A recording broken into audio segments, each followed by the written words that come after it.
ប្រធានាធិបតីអាមេរិកលោកដូណាល់ត្រាំនៅថ្ងៃអង្គារបានថ្លែងថាប្រទេសរុស្ស៊ីគួរតែយកព្រមធ្វើសន្តិភាពជាមួយអ៊ុយក្រែនហើយលោកត្រៀម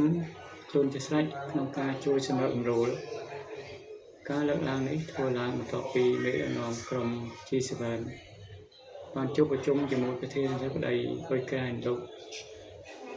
យូឡូឌីមៀលេសេនស្គីក្នុងប្រទេសបារាំង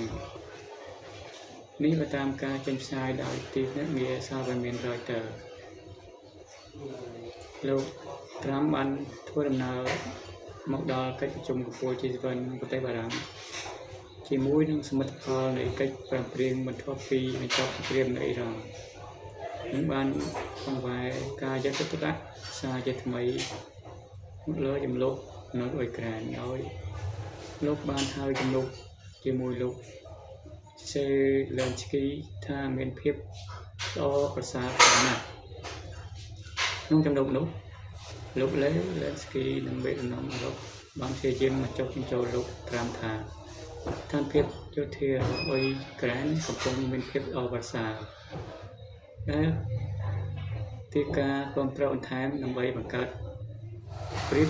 ជាយុទ្ធសាស្ត្រសម្រាប់ការចរចាសន្តិភាពពេលខាងមុខគូបញ្ជាក់ថាការចល័យប្រធានាធិបតីអ៊ុយក្រែនបានចែកចម្លែករូបភាពនៃការសន្ទនាក្រៅផ្លូវការរវាងលោកលេសេនស្គីជាមួយលោកត្រាំនិង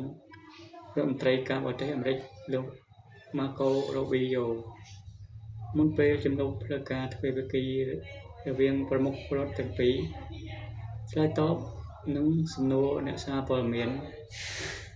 លោកត្រាំបានស្កាត់មិនថាខ្ញុំនឹងធ្វើអ្វីៗគ្រប់យ៉ាងតាមដែលអាចធ្វើទៅបានមានយុវជនវ័យក្មេងជាច្រើនអ្នកទាំងសងខាងកំពុងស្លាប់នៅលើស្មរភូមិដូច្នេះរុស្ស៊ីគួរតែយកព្រមធ្វើកិច្ចប្រឹងប្រែងសន្តិភាព